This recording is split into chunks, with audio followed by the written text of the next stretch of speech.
Olá pessoal, tudo bom? Vamos para mais um capítulo da série de próteses. E hoje o capítulo foi um pouquinho mais trabalhoso, eu demorei um pouquinho mais para gravar ele, então ele vai ser mais longo, que a gente tem que ter um pouquinho mais de calma nas explicações. Há 2 dias atrás eu fiz uma boa atualização sobre o assunto, fiz 2 grandes cursos sobre o assunto para trazer informações científicas, não informações do que se acha pela internet ou do que eu simplesmente acho. O assunto é explante de silicone, síndrome ásia e ALCL. São nomes feios, mas vamos falar um pouquinho de cada um. Explante de silicone. Explante significa retirada do silicone. Pode acontecer essa cirurgia? Pode, por vários motivos. Então a gente retira o silicone, faz a reconstrução da mama com os próprios tecidos restantes, às vezes com gordura, às vezes com os tecidos vizinhos, e faz uma nova mama na medida do possível. Sempre vai ter uma perda de resultado, porque o volume do silicone não é substituído totalmente pela gordura. A gordura não consegue preencher todo esse volume. Então, quando a gente fala em explante, quase sempre a gente fala numa perda de resultado, em uma mama menor, uma mama um pouquinho menos projetada. E aí vai depender do tamanho do seu silicone, da espessura da sua pele. Mas por que alguém vai querer retirar o silicone, né? Então, os principais motivos assim reais dessa cirurgia é quando a paciente já está numa fase da vida que ela não quer mais o tamanho da prótese, ou ela exagerou quando era mais jovem e agora está mais velha e acha que não combina, aquele peso do silicone está dando dor nas costas, ou ela não se vê mais com aquele estilo de seio, às vezes muito grande. Então essas são as principais indicações, as pessoas mudam, né? Então ela tem o direito de fazer essa mudança e tirar o seu silicone ou reduzir, no caso, às vezes também. Mas tem algumas pacientes que têm alguns medos. Quando o medo é legítimo dela, é um motivo. Às vezes ela quer tirar porque não quer ter problemas futuros com a prótese, ou fica com medo de precisar de uma cirurgia quando ela estiver mais idosa. Então, a gente tem que avaliar isso com o paciente também, né? Se ela está com medo real ou não. E ela avaliar se vai ter essa perda na cirurgia da estética. Mas existem uns grupos de internet de pessoas de várias áreas, geralmente não da saúde, com algumas conversas e assuntos sobre doenças de silicone e problemas que podem acontecer. E eu não estou dizendo que não exista, ou não estou criticando o grupo, mas as pessoas que estão lendo isso, elas têm que avaliar isso com o seu cirurgião de confiança. Porque na internet, muitas informações, às vezes, que a gente chama de leigas, sem comprovação científica, elas podem fazer mal para algumas pessoas que levam aquilo ali muito a sério, sem procurar um profissional adequado para tirar suas dúvidas, né? Então, essa simples indicação de medo pela internet não é uma indicação de retirada de prótese, porque a retirada tem algumas consequências importantes que tem que ser bem discutida, tá? Então, sempre converse com o seu cirurgião. E o que é isso que se fala bastante na internet e tem até poucas informações, vamos dizer assim, oficiais nos Instagrams?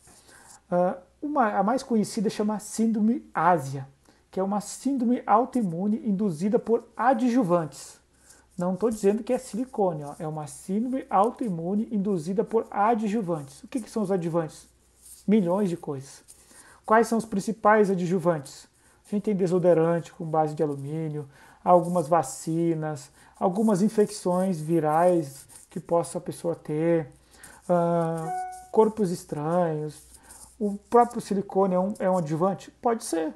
Qualquer coisa no corpo pode ser um adjuvante. Qualquer coisa que você ingira ou use pode ser um adjuvante. Qualquer infecção que você adquira pode ser um adjuvante.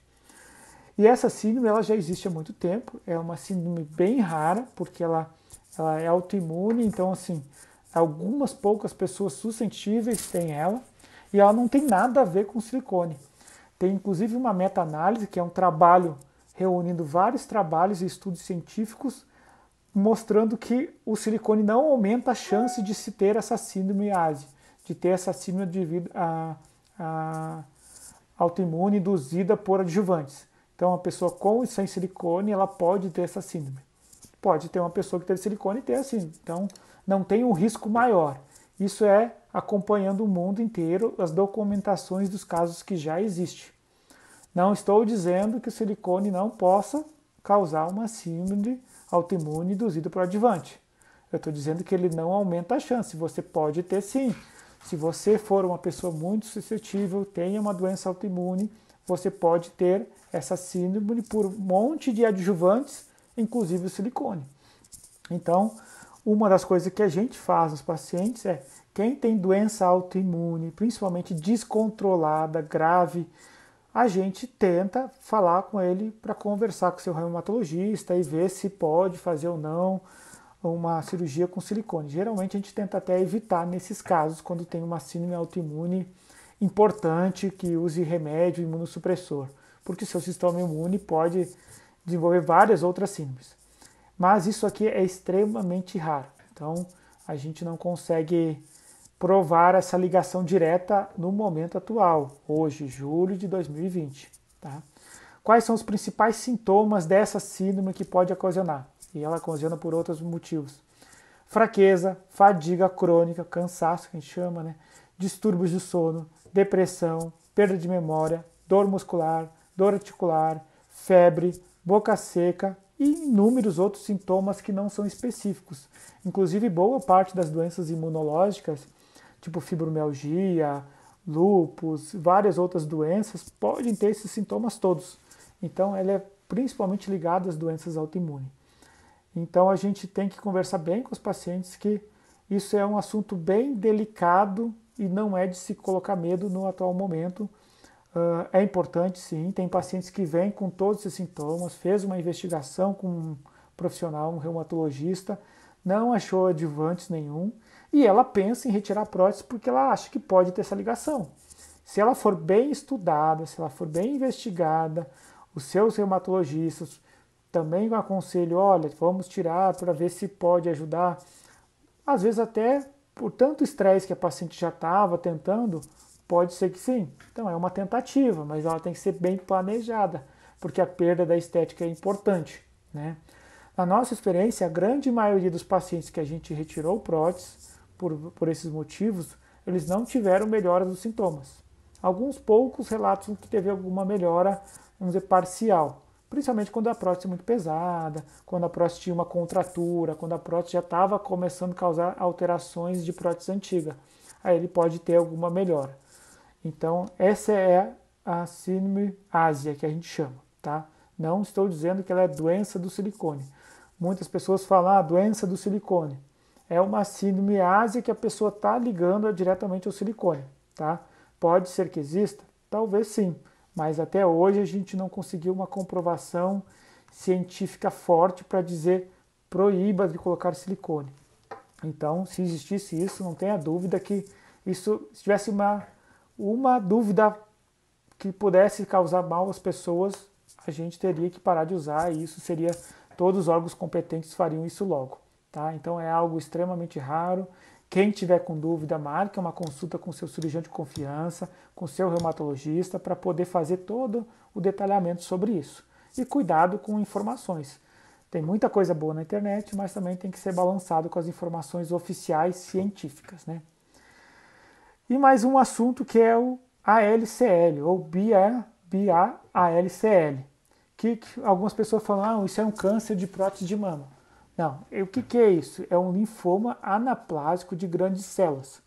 Linfoma é uma alteração dos linfócitos que causa uma proliferação de células. Ele não é considerado um câncer de mama, ele é um linfoma e ele não é da mama e ele não é da prótese. Ele pode acontecer na cápsula de prótese e de qualquer implante no corpo. E o que faz acontecer na cápsula? Então, assim, você tem vários estudos e várias pesquisas sobre isso, ninguém conseguiu a ligação direta ainda, é uma doença extremamente rara, mas muito rara mesmo, e com índice de mortalidade muito baixo. Mas as duas principais desconfianças científicas que tem é prótese com texturas grandes, que a gente chama macrotexturas, pode ocasionar isso porque elas ocasionam uma cápsula mais grossa, e qualquer fator que faça você ter inflamações crônicas em volta da cápsula. Então a gente fala é uma doença ligada à cápsula da prótese. Então se tiver cápsulas com infecções ou com grandes texturas, é a suspeita que possa acontecer isso, raríssimos casos, nessa ligação. Então, não é diretamente a prótese em si. Então, isso existe, é extremamente raro, o tratamento não é tão complexo, praticamente curativo, mas eu digo para os pacientes também, é muito raro, mas a gente tem que conhecer as doenças raras. Também é outra coisa, como não é direcionado direto à prótese, em si, essa reação em volta, a gente tem que orientar os pacientes, isso que não tem, vou tirar a prótese com medo de acontecer isso. Não. O que a gente tem que como principal nisso, e a cirurgia vai evoluindo nesse ponto. Se a gente desconfia, eu digo a comunidade científica desconfia que possa estar ligado a reações inflamatórias crônicas em volta da prótese, nessa cápsula dela, a gente tem que buscar diminuir essa reação de cápsula. E com isso, cada vez vem próteses com texturas mais finas, com texturas com reações menores, inclusive as próteses bem mais antigas tinham reações maiores, hoje tem menos. A técnica cirúrgica tem mudado muito, a técnica cirúrgica está ficando, vamos dizer assim, menos traumática, e com menos trauma tem menos reação inflamatória. A gente cuidando para os fatores de infecção, que a gente vai falar no próximo capítulo, os 14 pontos de segurança, que reduz a chance de inflamação, de infecção, de contratura, isso sim reduz todas as complicações de uma prótese. Então é importante uma cirurgia muito planejada para diminuir o trauma cirúrgico, diminuir a reação de cicatrização do corpo. Então isso é o mais importante. E toda dúvida que você tiver, busque o seu especialista, tanto se for doenças autoimunes, seu reumatologista de confiança, se for alterações de prótese, seu cirurgião plástico de confiança, ele vai querer o seu melhor. Então fique tranquila. Se tiver dúvidas, mande para a gente. É um capítulo um pouquinho complicado de explicar às vezes. Se você tiver uma dúvida específica, manda aqui que eu vou ajudar você respondendo com calma. E até o próximo capítulo.